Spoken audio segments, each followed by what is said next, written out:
நாள் தேவன் ஆபிரகாமை பரிசோதித்தார். அவர் அவனிடம் பேசி அவனது ஒரே பேரான குமாரனை பலியிடும்படி கூறினார்.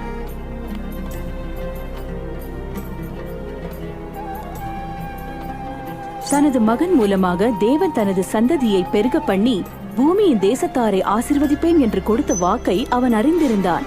எனினும் தேவனை அவன் விசுவாசித்திருந்தபடியால் அவர் சொல்லுக்கு கீழ்ப்படிந்தான்.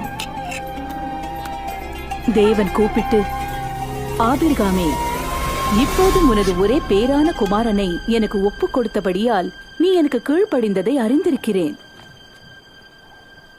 ஆபிரகாம் அருகில் உள்ள ஒரு ஆட்டுக்கடாவை கண்டான்.